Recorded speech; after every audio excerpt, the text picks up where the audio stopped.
All right, folks, we'll get started in a few more minutes. Good morning to everyone. My name's James. I'm with Long Beach Forward. We're not going to get exactly started right now, but I just want to acknowledge that we have a pretty packed room, which is super exciting. Looks like we're up to 90 folks, 91 and climbing. We're excited to be talking to y'all about not just the people's budget, but the city of Long Beach budget in general. So this is also about building community and educating our folks. So if you are able to, I want to invite you all in the chat. You should have the ability to share to, I believe, all panelists and attendees. Assad, can you confirm that? Yes. Okay. So if you are in the chat, or if you're on a desktop and you have access to the chat, I invite you to share to all panelists and attendees. Share a good morning, and if you want to share as you feel comfortable, any part of Long Beach that you're from, so we can see. Hopefully, we got the north side, the west side, the east side represented here, and say good morning to your fellow neighbors. 90815, all right, downtown Long Beach, I see you.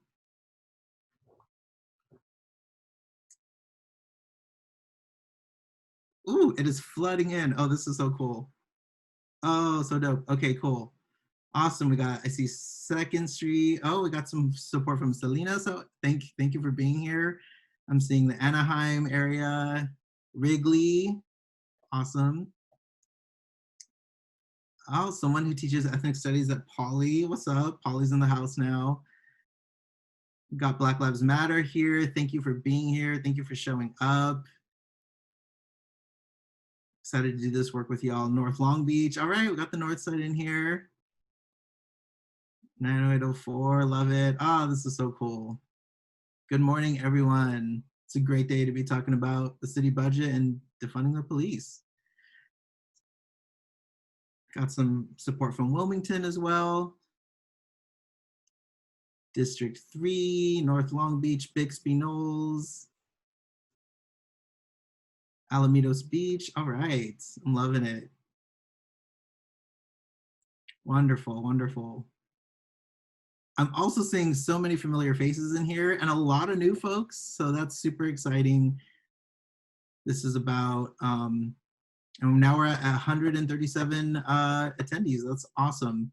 So we're gonna keep growing. We'll get started in just a minute, but just as if you're popping in here, I welcome you to share with all panelists and attendees if you're able to. Say good morning, where you're from, part of the neighborhood, if you're comfortable, what neighborhood you're part of in Long Beach. Folks are sharing zip codes as well. And just so folks know, we are recording this, so we are going to, I know we had a lot of questions about that. We're gonna post this publicly so that way it's out there as well. And we're gonna be doing a series of these. We wanna do more of them, more of these teach-ins. There's a lot of knowledge to share, and we really wanna build community power in getting this word out about not just the people's budget, but also just the city budget as well. Awesome. Ooh, we are at almost 150 people right now, so that's awesome. Long Beach is showing up. West Side traffic circle area. Hope y'all are navigating those new lanes on the traffic circle there. Rose Park too. That's awesome. North Pine. All right. Good morning. Good morning. District 2. That's what's up. Got some medical students out here. I see Surge in the room too. What's up? Voice Waves. Love it. Puso. What's up, Puso? All right. Oh, someone put my name in there, but I didn't see who that was. Oh, hey, Cal Heights. I see you. Downtown Long Beach. Love it. Love it. El Dorado Park area. Love it. Love it. Gabriella. What's up, Gabriella? South Bay. We got DSA Long Beach here too. That is dope. All right, folks, so we're going to go ahead and get started with our introductions. I don't want to put us a little bit behind on time, but thank you so much for joining us. My name is James Swazo. I'm with Long Beach Forward and the People's Budget Campaign. I'm so excited to be in this moment with y'all. and having our presenters here and talking about this topic of the city budget and getting us ready for the launch of the people's budget as well. So I want to invite you, if you're just joining, continue. You can open up the chat and send it to all panelists and attendees. If you want to say good morning and share the part of Long Beach that you're from, we're about building connections and building power across the city. So we want to give a good example to folks who are in the room right now. I also want to introduce, and you'll meet a couple folks throughout this presentation, a couple other folks from our campaign that are here. We have Don Modkins with Black Lives Matter Long Beach, Assad and Jackie with the Advancement Project California, and Jen with My Girls in Action and Invest in Youth. So I'll let them do a proper introduction of themselves when we get to that part in the agenda. But before we go further, I also want to acknowledge, even though we're not sharing space physically with each other, I want to acknowledge that the city of Long Beach and all of our communities are here on Tongva land, the birthplace of the Gabrielino Tongva people, and Pavungna, which many folks may, if you have not, are not familiar with. Pavungna is the sacred site of the Tongva people, where Cal State Long Beach now occupies. So I want to recognize that and call it out specifically to acknowledge this connection between fighting colonization and racism that has gone on for generations and continues today in different forms, right? And today we're going to spend a lot of time diving into what that actually looks like in the city budget, right? Because a budget, we know, is more than just numbers and spreadsheets. It's talking about our values as a city and what we prioritize. And what we're here to point out today and talk about, that we've been sharing this conversation for the past 2 years, is about how this is connected to structural and systemic racism. So a little bit about our teach-in that we're going to do today. The purpose of this is really to educate people about the city budget and budget structure, including some historical analysis of past spending patterns. So I'm really excited to share with y'all that what Advancement Project has come up with and they've been working on to share with us and empower our community to actually create solutions that we know will keep our community safe and that we know will empower people, because that's what this is about. We also really want to build momentum and visibility for this year's People's Budget campaign that we're doing in solidarity and in coalition and deep organizing with so many groups, including Black Lives Matter Long Beach, the Invest in Youth campaign, the Sanctuary Long Beach campaign, the Housing Justice Coalition, a lot of other folks that I'm not mentioning right now. And our other selfish goal is to educate, agitate, and motivate y'all to get more involved, because that's what this is about. So we're really excited to move into that. A little bit about our agenda for the next hour or so. And if we can go to the next slide to do that.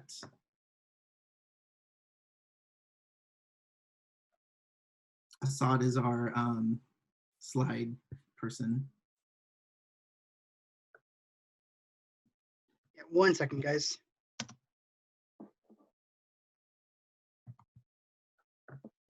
Well, just while we're getting into that slide, I can go ahead and kind of move on. So just a little bit of what to expect. We're going to do some, a little bit more of kind of introduction and grounding into what we're going to dive into. And Don's going to join me for that. There we go. To help recognize this moment. And then we're going to dive into talking about the city budget and the people's budget a little bit more. We're going to touch on it, but really spend a lot of time digging into the city budget and understanding those mechanisms. And that's AP is going to join us for that from the Advancement Project. And then we're going to close out with talking about how we reimagine Long Beach in a little bit and give y'all some next steps that we're inviting you to join us on. So with that, I want to turn it over to Dawn from Black Lives Matter Long Beach for this next part.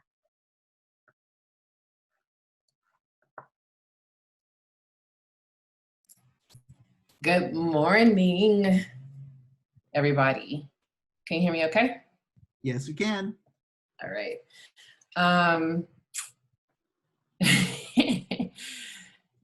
So we're in an amazing time. So I'm Dawn with BLM Long Beach. I'm a resident here in Long Beach, have been by way of Compton since I was, I don't know, 7 or so years old. Families from the South.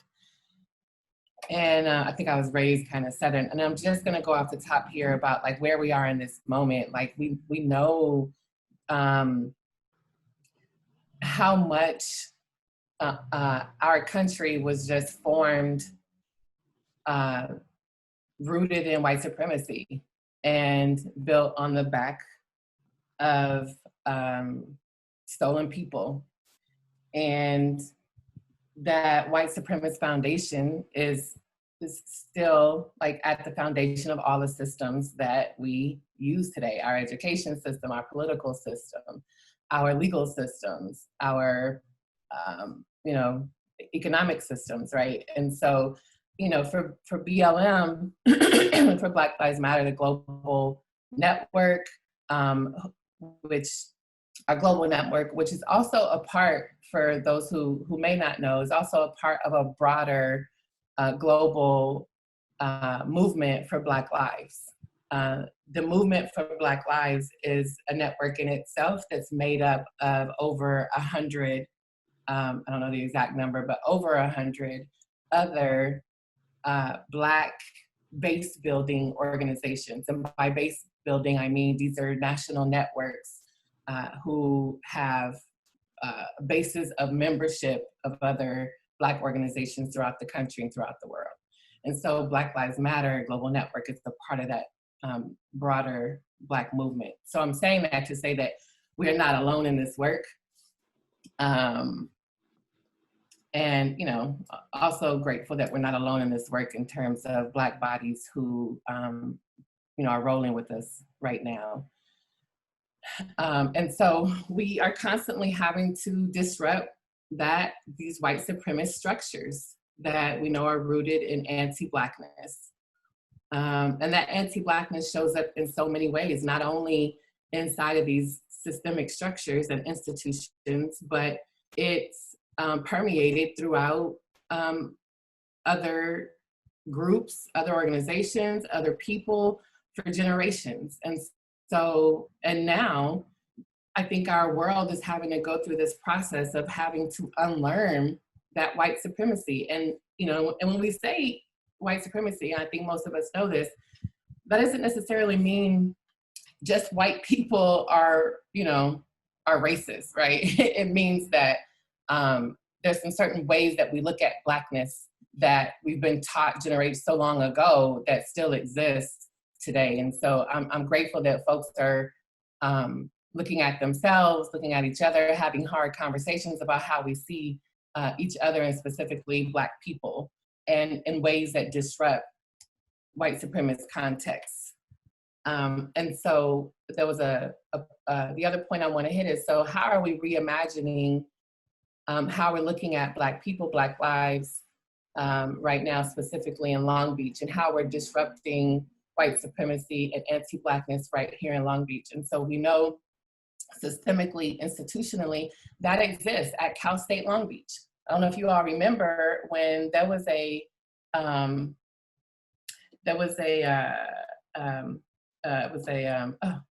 exhibit, I forget the name of it at the moment, that was being put up that was specifically around police violence. And the president of Cal State Long Beach had concern about this exhibit on state violence and contacted LBPD, and they coordinated to shut down the exhibit the day before it was scheduled to go up. And the artist had spent months on this exhibit, traveling with it, and LBPD wanted to shut it down, right? So those are the things that we have to organize around and disrupt. We know anti-Blackness exists right here in the city of Long Beach. We have leaders in the city at one moment telling employees that talking about race, talking about these Black issues is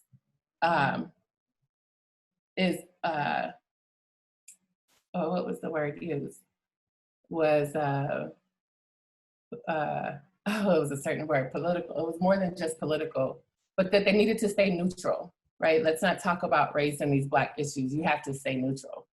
And that's white supremacy. It's like, folks can talk about our pain, folks can talk about our fear, folks can talk about our concerns around how we're closing these gaps around inequities and disparities that we know exist. that COVID helped to put a spotlight on. You know, our leaders in the city have to get far more active around closing those gaps and shifting these narratives around these impacts. And so we have to reimagine differently. We have to reimagine public safety differently, community safety, right? We know we have folks in community who are able, who are willing to be de-escalators, who are willing to be trained with some training, ones to tend to our non-critical emergency type needs in our city. So if we had a space like a community health council, or if we really resourced our mental health department to be able to tend to mental health needs, then we don't need a police department who are trained to kill to be the ones tending and responding to these non-emergency needs. And so I think that's why looking at this budget is critical right now. Across the globe, we're calling for defunding the police, obviously, because we just know how detrimental their work actually is, and how much we actually don't need a full department in the ways that they like to market themselves as. And so I'm grateful that we're taking the time to have these teach-ins. I know that this won't be the last one, so that we're understanding exactly how these budgets work, at least the general budget, right? Because we're waiting now to get the actual police budgets. They like to keep all of that hush and quiet. That's another one of the demands, right? We want that police budget now. So in the meantime, we'll look at the general budget and make sure that we're all on the same page and understanding how it works and how it doesn't work, and how we need to begin looking at the ways that we want to shift it. So James, I'm glad we're having that today. Thanks for having me on here with you. Yeah.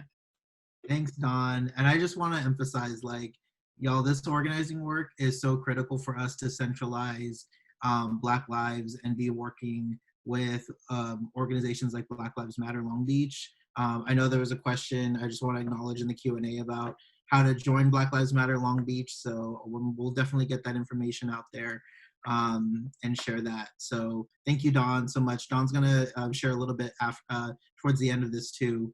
So before we keep going, I want to emphasize that this is about we want people to engage. This information is key. We need this information to get out there, right? And so like Dawn said, we're going to be doing more teach-ins, and that's really the goal of this presentation. We're going to share the slides as well, so if you feel free to take screenshots if you'd like. Like I said, we're going to be recording this and posting it as well. But I also invite you all, as you're on, to use the Q&A function to post questions that you may have, either about the data or not. We're going to do our best to answer some in real time, and others that we can't, it might be a little bit more involved, we're going to send in a follow-up document afterwards. So we have folks who want to be able to make sure that we get all questions answered. So whatever your question is, drop it in the Q&A, not the chat box. On the bottom of your screen, there should be a Q&A function or button, and that's where you can ask your question, just to make sure that we capture all of that information. So we have some other tech folks behind the scenes who are helping us with that. So I'll go ahead and move us on to the next slide. So before we move into this, I want to talk a little bit about some ideas of scale, right? Or in organizing, all of our work revolves around what's the scale, right? At which we're talking to people, at which we're doing our organizing work and building, but also more importantly, how are we thinking about targets, and how are we talking about power, right? Power being who has the ability to get certain things done, right? And so when we're talking about budgets, it's important that we kind of break out and distinguish three different types here that we're going to be talking about, and especially in this current moment, what y'all are hearing about in the national rhetoric, right? State, local, all that.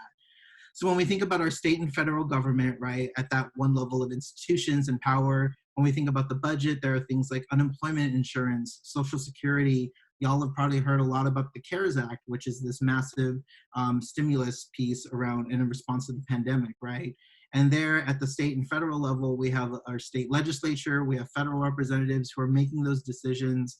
Locally, y'all are probably familiar with State Senator Lena Gonzalez, or Assemblymember Patrick O'Donnell, Congressmember Alan Lowenthal, right? Some of those key folks who have power there and represent Long Beach area in those arenas.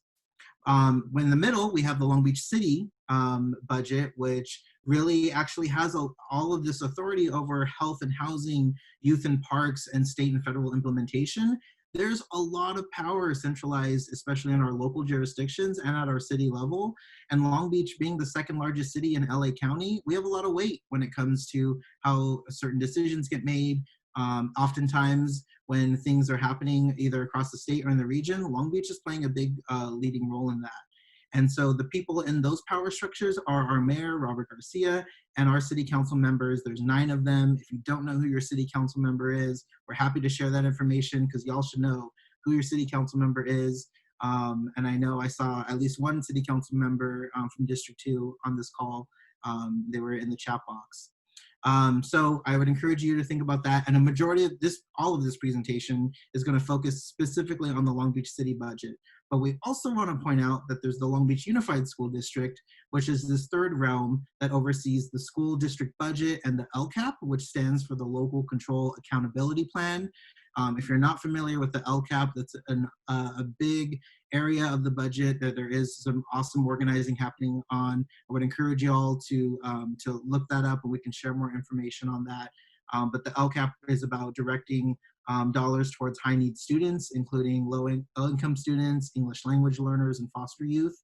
But Long Beach Unified also oversees K through 12, early childhood education, and that's more of that state and federal implementation. So there, in terms of power structures, we have a superintendent and we have the LBUSD Board of Education as well. So like I said, 3 very different arenas, and today we're really focusing on Long Beach City, and we'll talk a little bit more about the targets and power in a little bit. So I will now, going on to the next slide, I will turn it over to our allies over with the Advancement Project. Thanks, James. Okay, folks, so we'll get right into it. Want to say thank you again for joining us today. Our presentation is broken down in 4 parts: understanding budget history, analyzing essential services, budgeting for FY21, and then we'll close out with James talking about the path forward. There's a lot of information in here. Just want to flag that we've taken this information from budget documents that are publicly available. We've adjusted the figures for inflation, so they're not going to match exactly, but we kind of wanted to give folks scale in terms of true costs and what those look like. And if you have any questions about the information, feel free to reach out to James and we can provide that background data as well.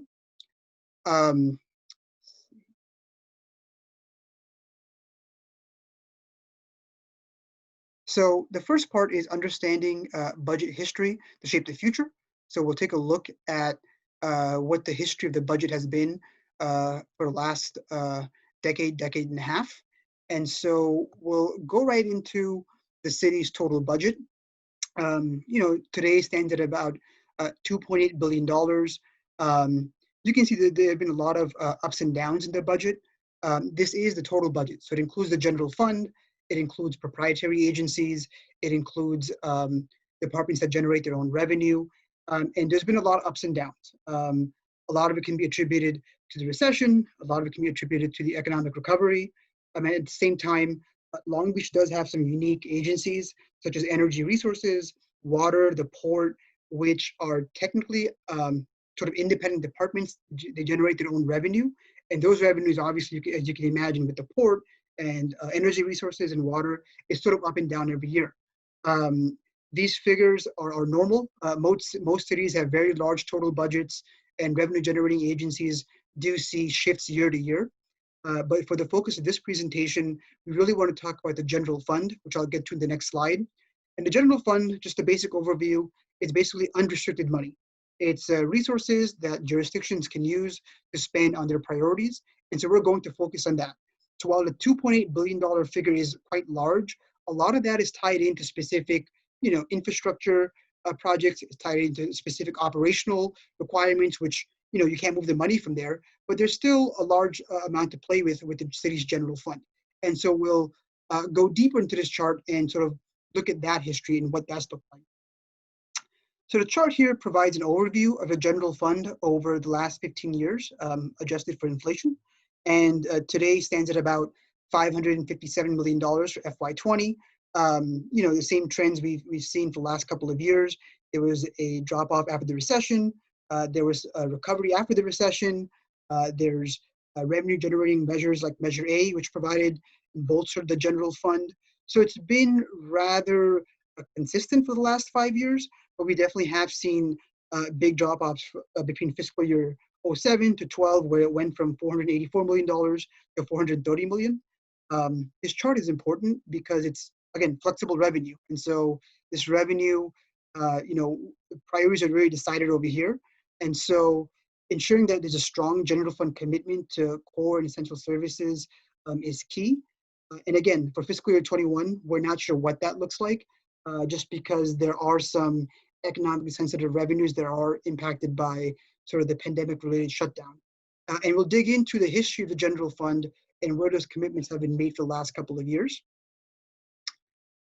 So for the current fiscal year, 1920, the general fund revenues are at about $558 million. The largest contributor are property taxes. The orange slide there is other. There's about 40 other different revenue sources for the general fund. We thought it'd be easier to sort of combine them to give you all a better picture. Sales taxes make up about $64 million. Hotel taxes, about 4%. Licenses and permits, about 5%. Measure A, which I'm sure you all know, makes up about 11%, about $59 million. And interest also accrues as well. The key here really is sales and hotel taxes. Like I mentioned, they are economically sensitive revenues. And so because of the pandemic-related shutdown, those have had major impacts, and they likely will into next year as well.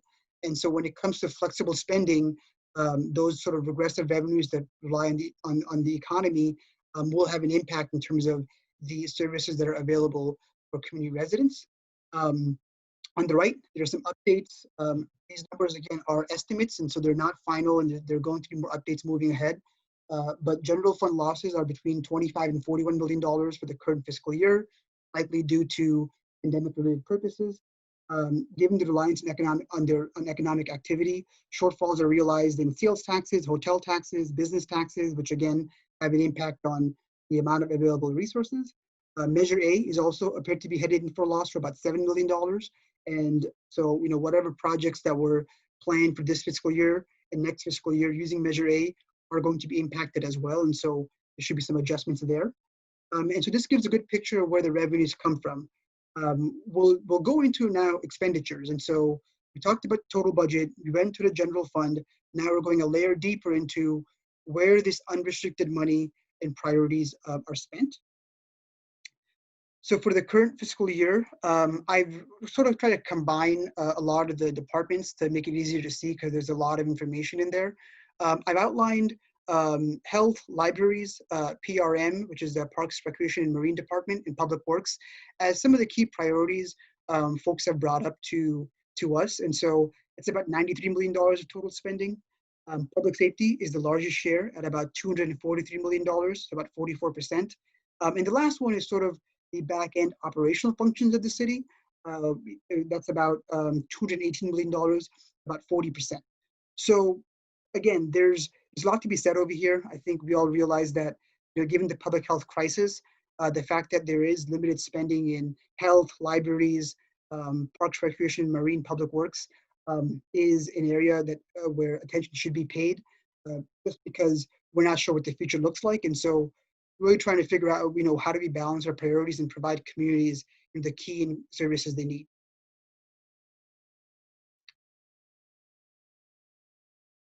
And then we've got this chart that provides a breakdown of the general fund. So same chart as before, looking back 15 years on where commitments have been made. So the orange line represents all departments' general fund commitments between fiscal year 05-06 and fiscal year 1920.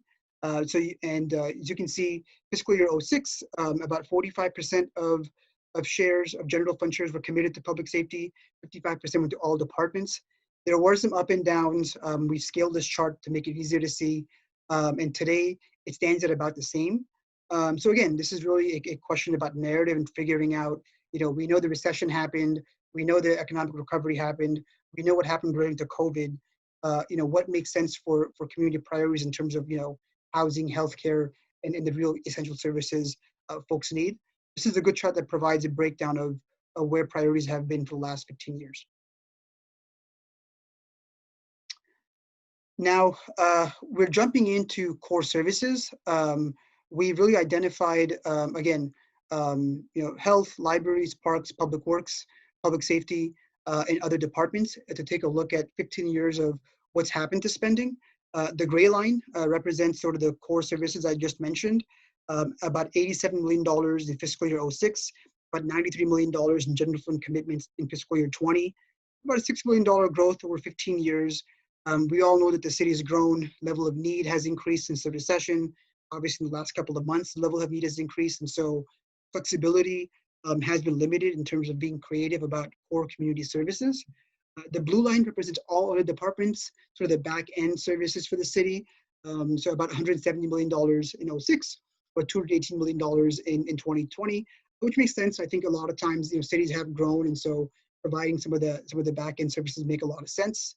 When it comes to public safety, generally consistent, and it's increased.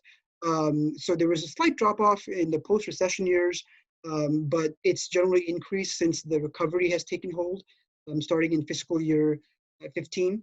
And so in terms of balancing priorities, I think, again, we look at the gray line in terms of what the vision is.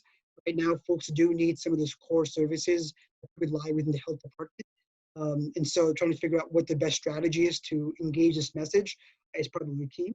Again, do want to flag that this is general fund. It's not the total budget of these departments, but this is just the amount of flexible spending that's available to them. And then we'll get to the next slide. So that gray line I mentioned before, we broke that down even further into general fund commitments.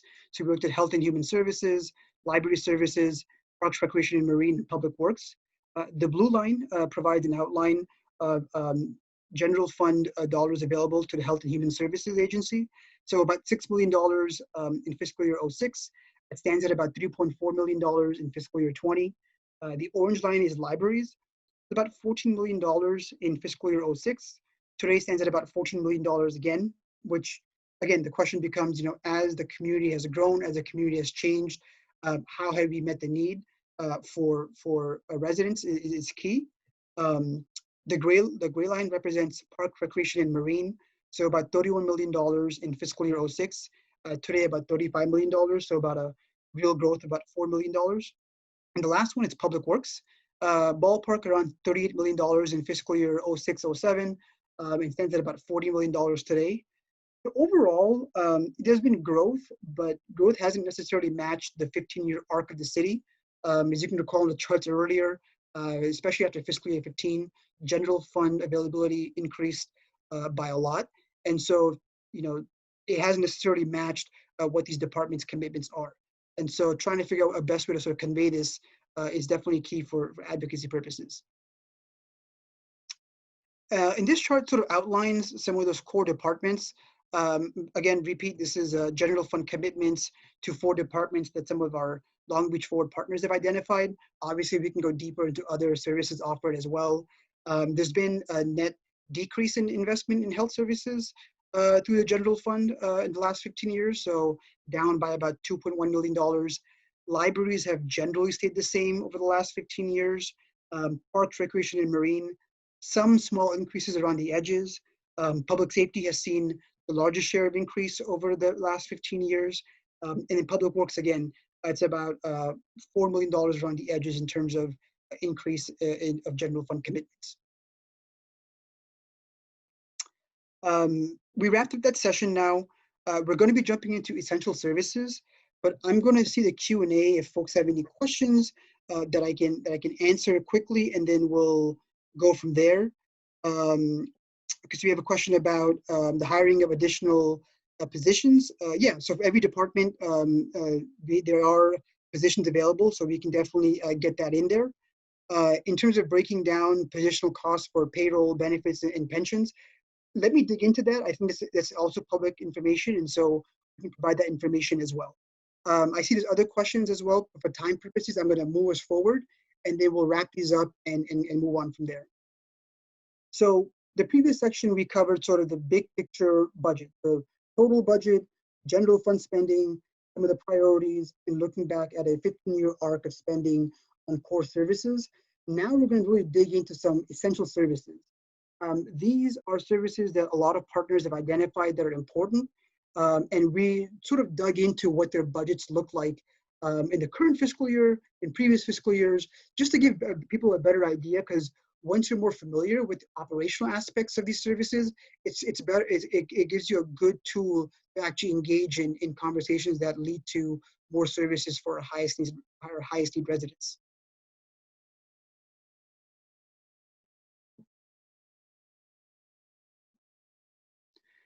So the first essential services is housing. I think that's come up a lot in the last couple of months.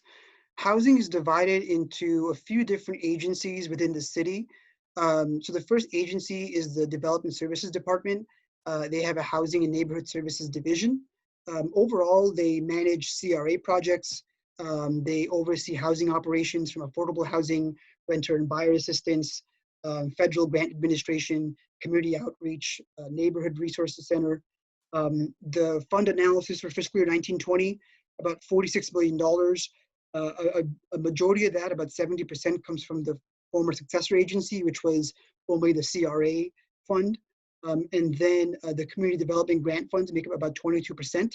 General fund commitments are limited here, and so we really rely heavily on external funding to sort of uphold this specific housing program. So key takeaway, again, relying on CRA funds, almost zero general fund commitments in there, and so in terms of flexibility, it's a little harder to move that ball. But again, it does provide a good baseline for folks to take a look at, well, what are the programs and services that could be increased in future years? Assad, can you define what CRA stands for?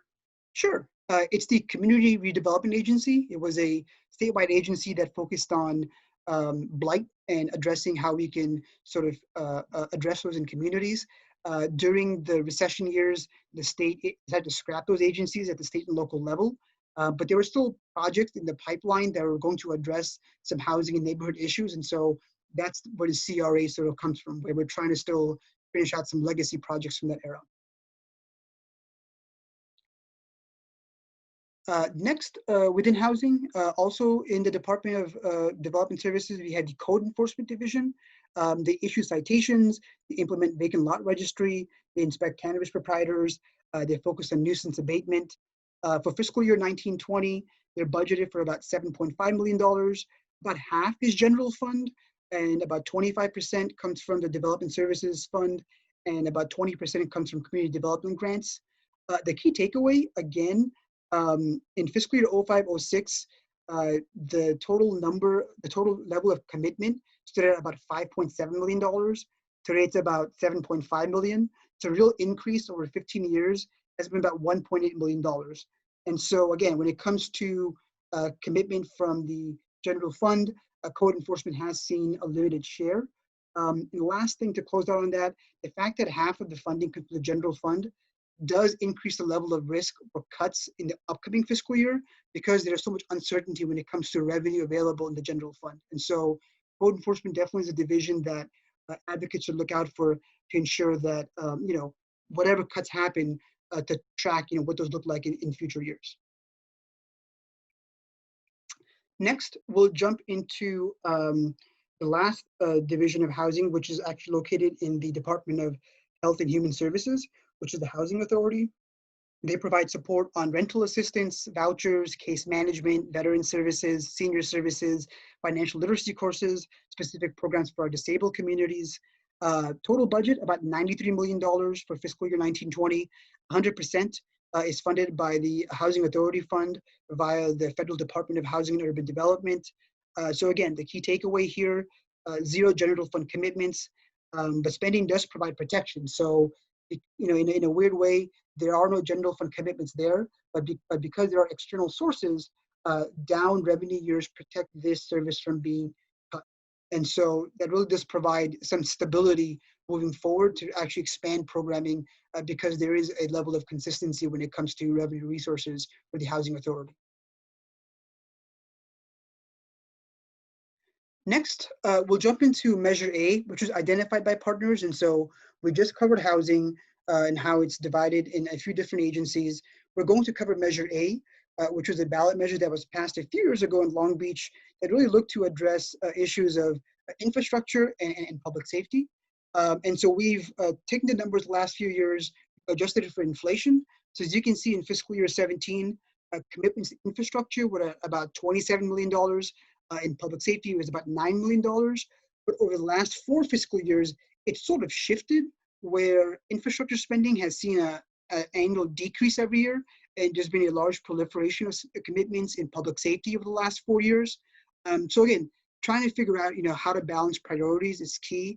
We all know the infrastructure is a key priority for a lot of our communities. And so this is an area where, again, it's a new revenue measure. How do we actually ensure that they address community needs is key. And it's also a lesson learned where in the future, if there are revenue measures, how do we actually make sure that they are a little more balanced when it comes to commitments into programs and services across the board. The last essential service that I'm going to focus on is youth development. Now, this is a lot to unpack, but Jen here is running an incredible campaign on some of the Invest in Youth work. And so what we've really done is taken a look at youth development available to the city over the last 15 years. We do have a deeper presentation, but I kind of pulled out some of our key takeaways. So youth development is sort of a disparate approach. You've got the Department of Parks, Recreation, and Marine, Health Services provides programs, libraries provide programs, and then youth employment has sort of been in multiple agencies for the last couple of years. So I'll go through each, and I'll talk about the government reform of fiscal year 10, which was really a reform after the recession to sort of consolidate some programs, probably for fiscal relief. And so we'll talk about sort of what the programs are, what they were before the recession, what happened after the recession, and where they stand today. PRM had several programs, including out of school, community services, sports, environmental education, and aquatics, budgeted for about $4.5 and $5.2 million between fiscal year 06 and 09. That included about 56 to 100 FTEs, so employees. Starting in fiscal year 10, when sort of the government reform took place, it's a document that's available in the city's budget documents. It was consolidated under the larger community services division. So the programs that I mentioned, there was actual line items outlining, level of investment, level of employees that were available to those programs. But after the reform happened, all those programs got consolidated into a larger community services division. So again, I think it's great that they're organizing a lot of programs, but it's really hard for advocates, for parents, for even youth themselves to figure out, well, what's the city offering? Because in terms of conveying that information clearly in a budget document, it's really hard to really read that. And so that's a trend that you're probably going to be seeing if there is a recession, where there'll be a lot of consolidation, a lot of divisions being collapsed into each other, which again, fiscally makes sense in some ways, but then it's harder to understand what the impact of those services are. The next department that has youth programming is Family Youth Services. I will admit right now, the health department offers a lot of programs and services. We've chosen Family Youth Services because it's the clearest budget we can get. There are incredible programs in specific health, children's health and insurance availability and public education. But it's hard to pull out exactly what is a program for youth versus what is a program for the larger community. So the division on family services was budgeted as high as about $2.2 million between fiscal year 06 and 09, about 17 staffers. Again, after the government reform of fiscal year 10, it was consolidated under the larger Human Services Bureau, and the budget's been really hard to read in terms of commitments.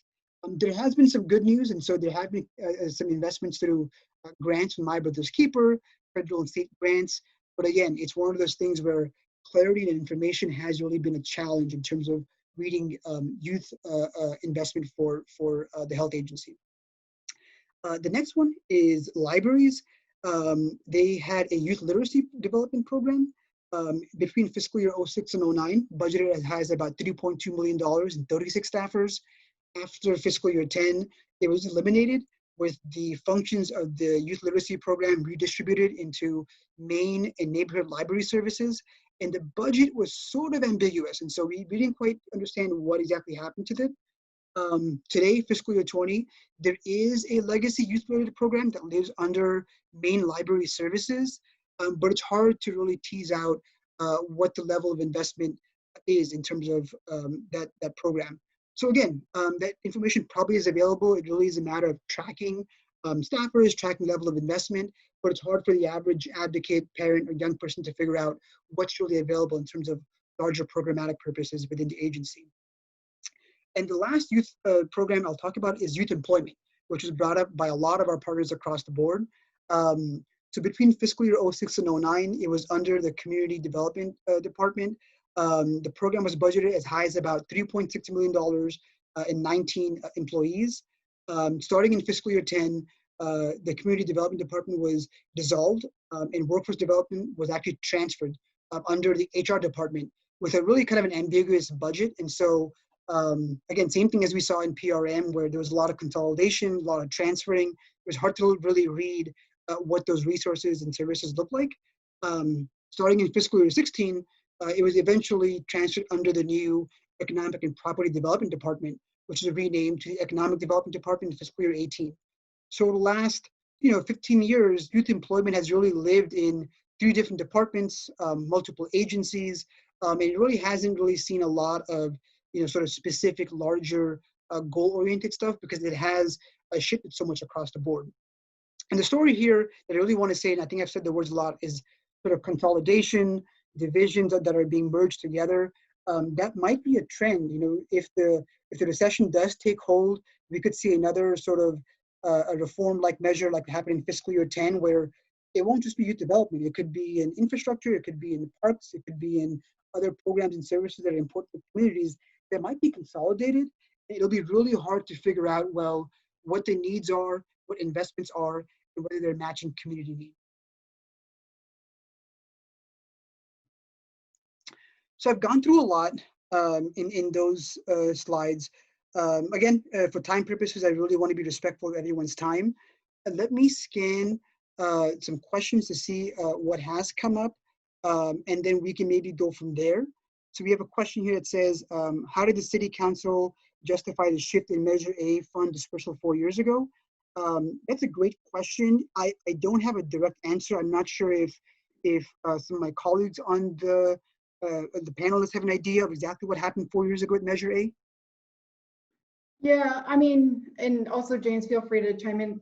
Everybody, this is Jackie Guerrero with the Advancement Project California. Our sense is basically that every year there's a plan for how Measure A funds will be spent. It's been a mixture of infrastructure projects, so one-time projects to build, whether it's buildings, park installations, what way you have it, whatever.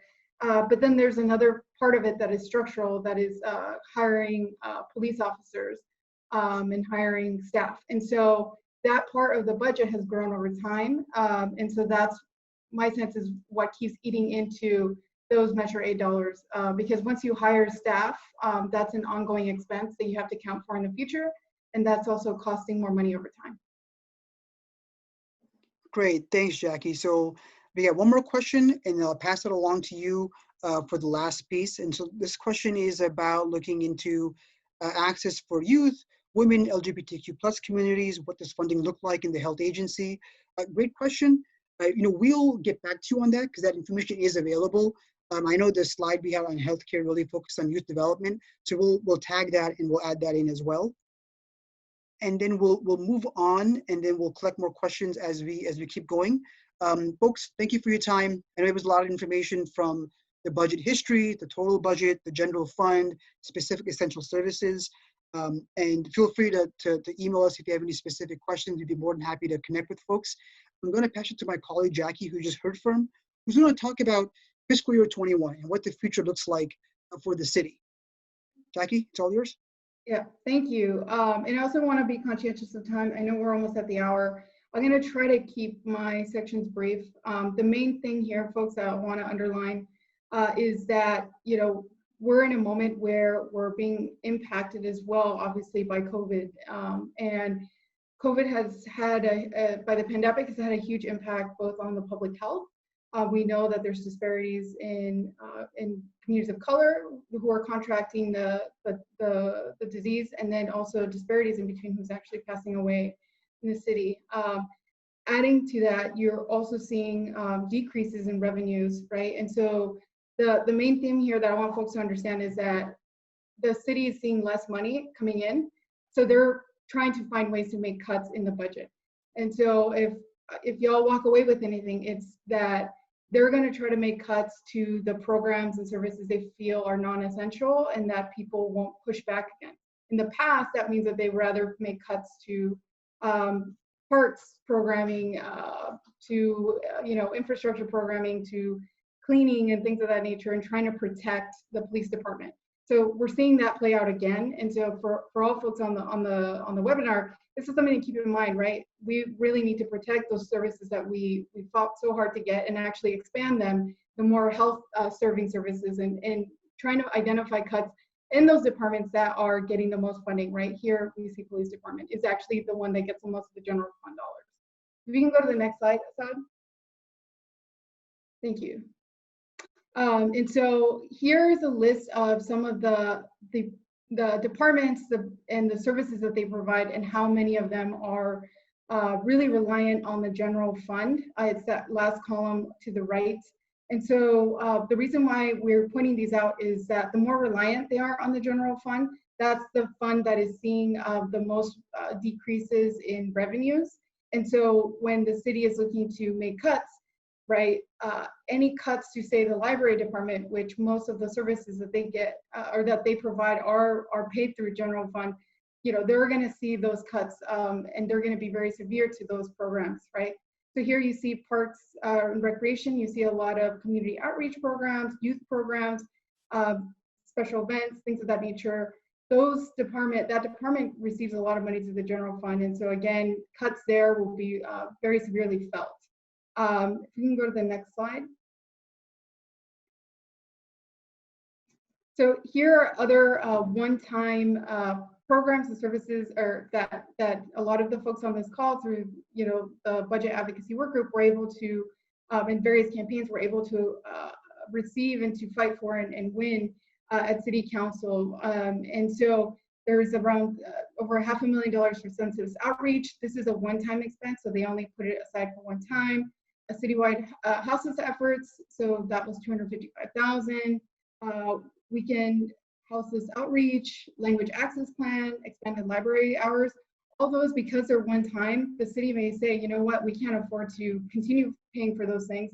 Those are easy one-time cuts that we can make, and we're saving those monies, and we can use them for something else. So these are very at risk, and so as you all start to see demands being put out, really pay attention to this, because we want to make sure that we're protecting these dollars, and again, not just protection, right? We're trying to expand more money. We need language access. We need more houseless efforts, outreach. We need more census dollars. And then, again, library, this is very important. A lot of students are out right now, and they need more services and more education. You can go to the next slide. And so the main thing here I want to point out are the shortfalls in the general fund. A lot of folks are asking, about the budget in the upcoming budget. So, the city in the next 4 years are projecting a pretty steep shortfall. So in the fiscal year that we're in right now, FY20, you see they're not sure entirely how steep the drops will be. It's between 25 to 41 million in FY21, which is next year, and that's the budget that we're trying to advocate for. It's about 30 million, and then it drops down to 13 the year after, and 22 the year after. Again, a lot of this is due to a looming recession. It's due to folks not being sure how long we're going to be in this pandemic. There's no vaccine yet, and so while folks still have to do social distancing to protect themselves, it's going to have an impact on the revenues that the city gets. So all these are pretty big amounts of dollars, and so the question is, well, how do we balance the budget so that way, the city has to maintain a balanced budget? So the proposal that they put out in May 19th, this came from the city manager's office, was that for non-public safety, again, here when they say, you know, non-public safety, this is the city's definition. They're basically saying any department that's not police, really, and not fire, the cuts that those departments are going to see are between 0 to 12%, right? But public safety, so again, this is the city's definition, police and fire, their cuts are going to be between 0 and 3.5%. So just remember, folks, like the police department gets 45% or 44% of the general fund, but they're only expected to do, you know, at most a 3.5% of a cut.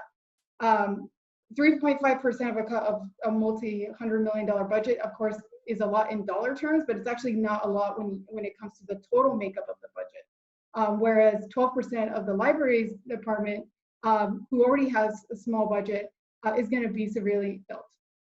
And so, folks, again, this is the main theme here, right? We need to flip this. We need to say we need higher percentage cuts to police departments to offset the cuts that, you know, to protect those health serving departments that we so love, and actually see an expansion of their budgets, because we are in a public health crisis. We need more health programs and services, right? And we're not going to get those from the police department. And so the rest are just additional information around the shortfalls in Measure A and Tideland funds. You know, the other thing to point out is that as the city is looking to adopt a budget for fiscal year 21, there are going to be a lot of changes happening throughout the year, right? And so, you know, even if they pass a budget in September, you know, they may make changes in November, right? We frankly won't even really see the fully adopted budget in September. That's what they're saying. They want to give a highlight, basically, but they're not going to give us the whole budget until after it's adopted, which is crazy, right? And so we need to be fighting to get that transparency early on, and we need to be vigilant to make sure that you know, the city doesn't make cuts even after the budget is passed. Can we go to the next slide? Okay. And so here, this you know, slide is basically looking into any kind of federal dollars the city may receive to help them offset the shortfall, or to, one, help them with the COVID response, but then two, see if they can help offset some of the revenue shortfalls. You know, there's a Federal Reserve loan that the city could apply to. That one is a application that the city is actually working on now, so we won't know if they get it. Obviously, if they get this loan, it would be very helpful, but again, we're not necessarily counting on it. Then there's the HEROES Act. You know, those dollars are, you know, was a bill proposed by Congress.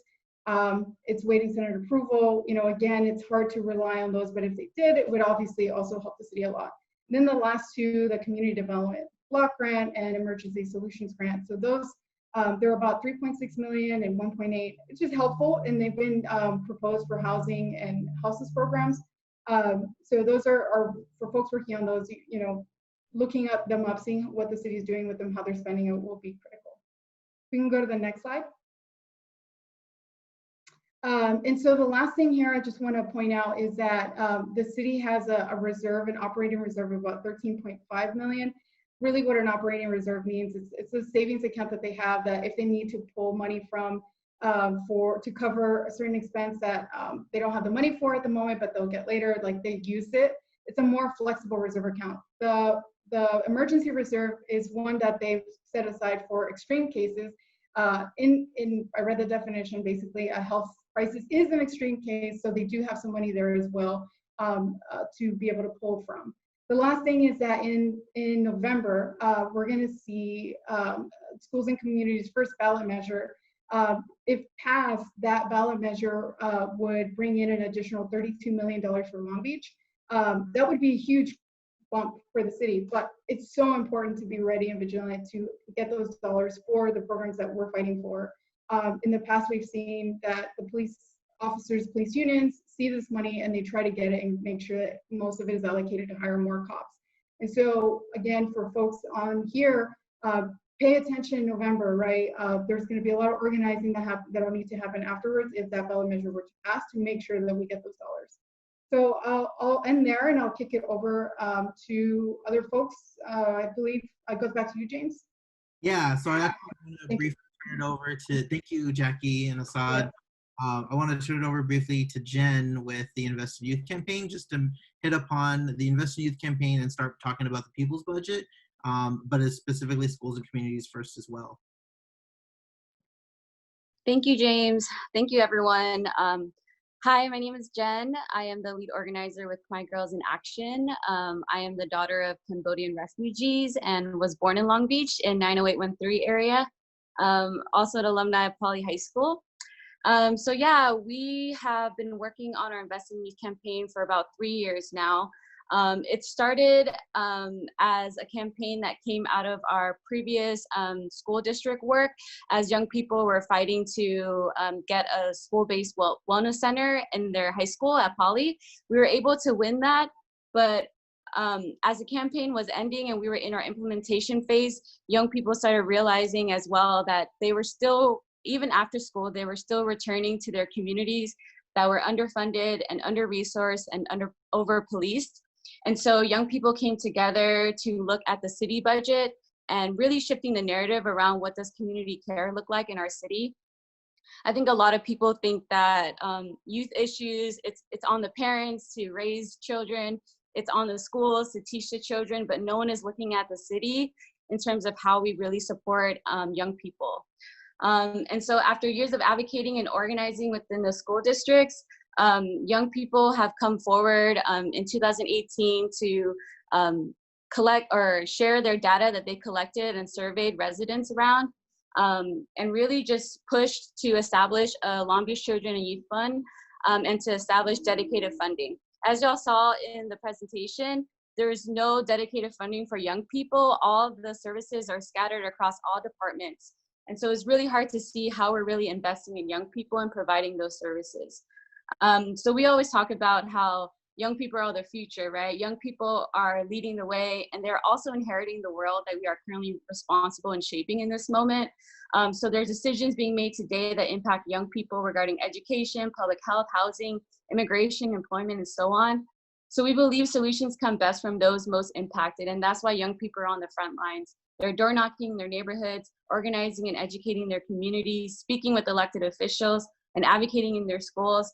And with schools and communities first, we have a huge opportunity to really look at the city budget and make sure that our city's budget reflect our values and priorities.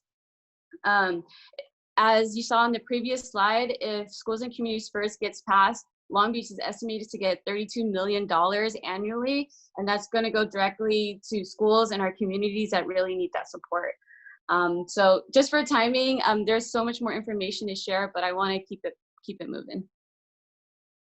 Thanks, Jen. I really appreciate you, and sorry for having to cut some things short. If we can go to the next slide, we're going to start closing this thing out. And like I said before, we're going to post all this information up in the recording and the slides and everything on, we all have your emails because you all signed up for this. And we'll email it out. We'll also be posting it on the website. But I really want to emphasize, like, I'm so excited that there was so much energy in the chat and from the Q&A too. Like, there's clearly, and I want to recognize that there's some OGs on this call right now, some folks, I see you all who have been doing this work for a long time, been really involved in the community. There's also this moment and this movement that we're in where there's a lot of folks who are hearing this information for the first time and have no idea that this is such a lion's share of our general fund. So we want to make sure that if we want to win, we got to build a movement that is open to everyone and make sure everyone knows this information. So we're doing our best to really make sure that folks are educated about this stuff, and want to be clear that our North Stars here, right, are really about shifting this narrative, right? When we talk about, when we hear the City Council and the Budget Oversight Committee talk about the budget, it's about economics, it's about revenue, it's about all these people, all these things, but in reality, it's about people. When we're talking about lives and we're talking about all of these different structural pieces that oftentimes get shadowed away under the economics of it. So we're really talking about shifting the narrative, but also continuing to reverse these historic trends where we've seen disinvestment in low-income communities of color and continued investment in wider, wealthier communities that date all the way back to racist housing policies such as covenants and redlining. And ultimately, it's also about building community power, right? Regardless of what we win, we want to make sure that our communities that historically have been left out have the power, and that we're moving forward together. So right now, in terms of a call to action, we're going to be sharing a lot more action steps with folks. But right now, our goals are to call on the City Council to pass the People's Budget, which is going to be coming out very soon, and I'm excited to share a little bit about that. But we're also calling on Mayor Garcia to immediately take action on the inequities in the Budget Oversight Committee. So for folks who aren't familiar, if you go to the website that's listed there, lbforward.org/peoplesbudget, you may have seen our Budget Oversight Committee fact sheet that we put out last year. If you haven't, I recommend you go to the website and download it in English and Spanish. But if you're not familiar, the Budget Oversight Committee, or BOC for short, is the committee of the City Council with 3 members that makes the budget recommendation to the full council. And historically, districts like the 1st District and the 9th District haven't been represented on that committee at all, which are districts that represent some of our highest concentrations of low-income folks, of communities of color, Black folks as well. And historically, for the life of the committee, it's been overly represented by folks in the 3rd District, the 5th District, and areas of the city that have higher concentrations of wealth. So we know that if we're looking at the people who are making the first run at the budget, if this is what the representation is looking like, and low-income communities of color being left out of that conversation, then we know there's something wrong with this process. And that's what we mean by talking about these structural issues. So with that, we want to encourage you all involved with the People's Budget. If you, if someone was asking about sharing this information, if you took screenshots or photos or want to share it once it's public too, which is later today, we encourage you to use the hashtags People's Budget LB and defund LBPD.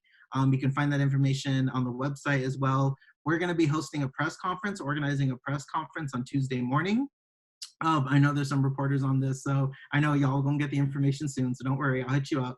But we're gonna be doing a press conference on Tuesday morning before the City Council meeting, releasing the People's Budget and talking about our demands of what an equitable budget looks like to not only defund LBPD, but to also reinvest in Black lives and communities of color. And what that means is a lot of things. It's about reimagining community safety. It's about affordable and supportive housing, renters' rights, community health councils, job training, language access, senior and youth programming, immigrant rights. It's so much. So we're going to be launching that, and we hope that you will join us. There's more information coming on that. So make sure we have your contact information. We will keep you on the loop. But please, please do share this information. This isn't meant to be exclusive. This is the people's information, and this is the people's budget. So post with the hashtags, get the information going, and we hope that y'all are going to join us through that. And so before we close, I thank you. We had over 200 people on this call, which is amazing. I want to turn it back over to Dawn, who's just going to close us out. That was a lot. That was a lot. It was great. It's necessary. The education will continue. I'm gonna highlight a few very specific things on our way out. Right. We know the divestment out of the police. We know the argument, the demands around the divesting from the police budget. Right. We're divesting from. We want to divest from everything that is currently invested in that is not improving conditions for Black people specifically, because it seems we are at the bottom of everything. Our statistics are at the bottom of everything good and at the top of everything bad, and we have to flip that. And and so a couple things.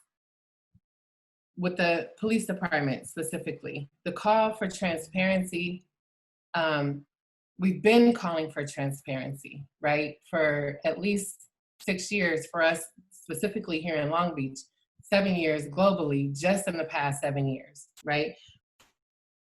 We won in the state of California transparency law.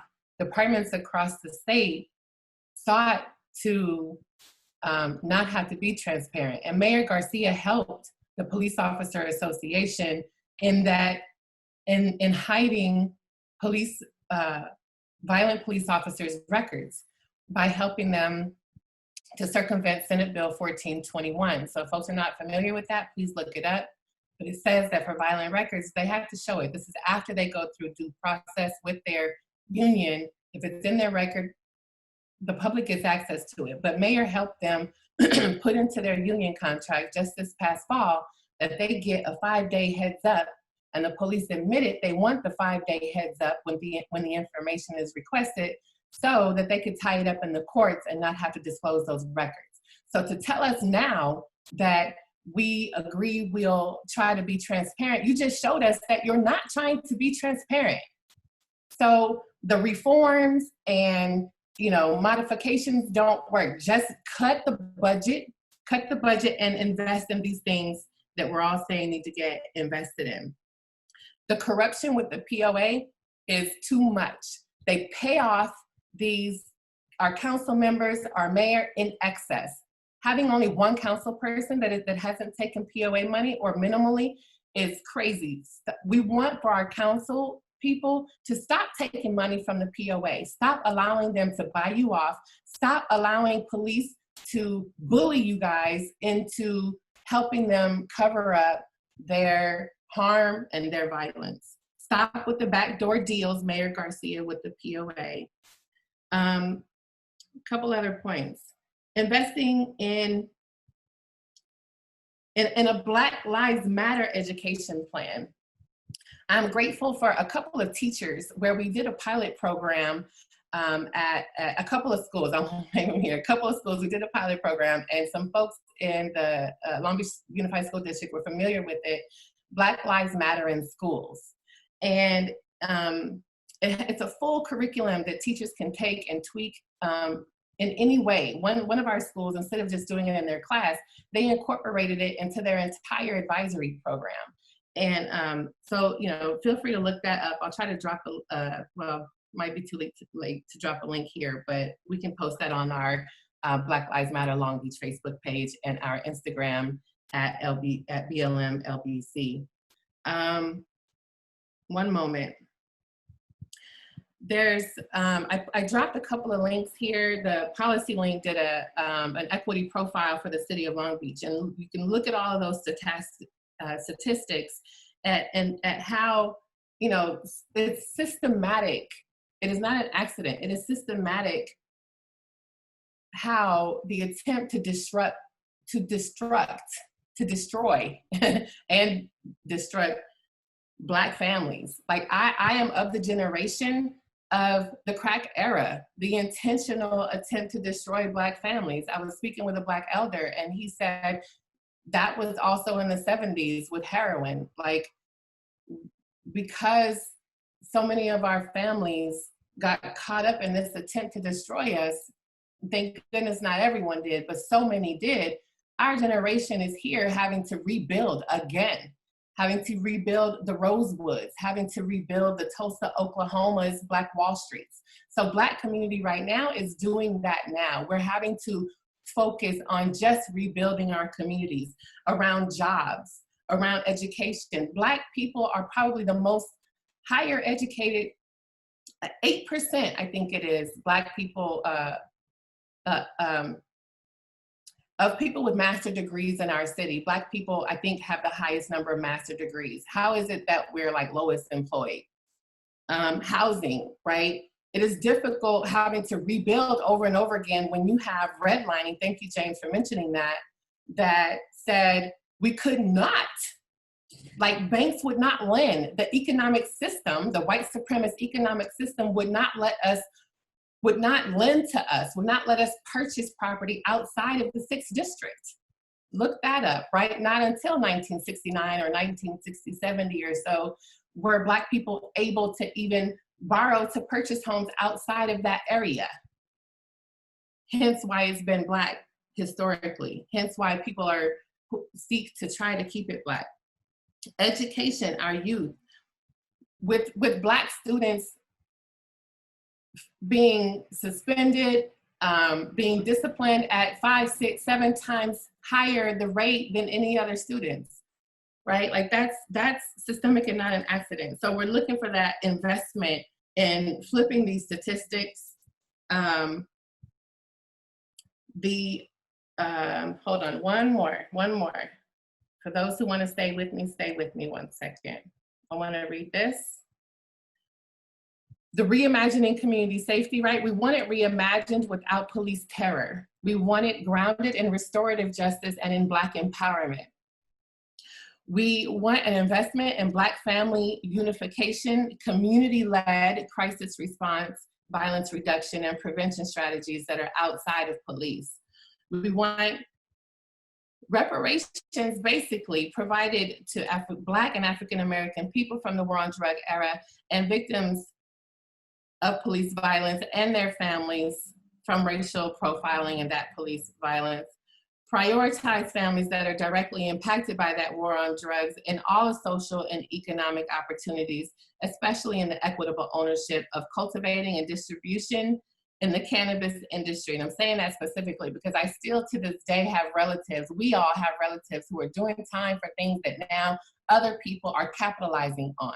Co-optation, capitalization of our movements and our oppression is a thing. And I'm grateful that all of our other community members, our Filipinos for Black Lives, our Indigenous families for Black Lives, our Cambodian families for Black Lives. Like, I think there's just great appreciation for the support around the rebuilding and restoration of these efforts.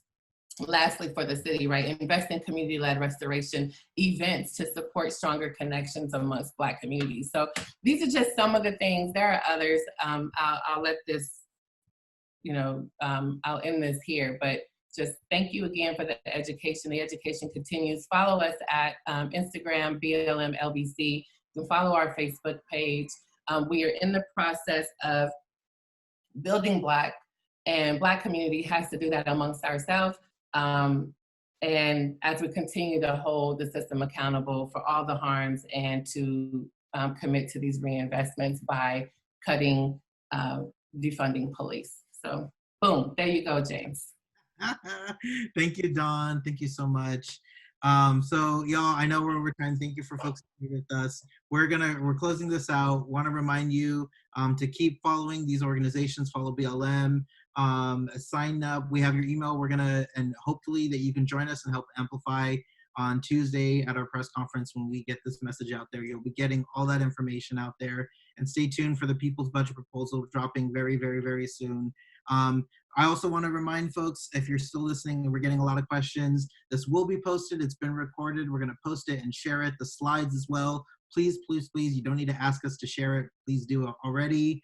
And we will be doing this all in Spanish too. We want to make this as inclusive as possible. If some of y'all out there are native Khmer speakers too, we're hoping to do that as well and do some deep organizing in the Khmer community. So hit us up if you're interested and want to get more involved. So stay tuned. We'll be sharing a lot more. But thank you everyone so much. I hope you all have a really great rest of your day, and I hope to see you out in the comments, in the streets, at the city council, at public comment now. And I hope you all have a great day.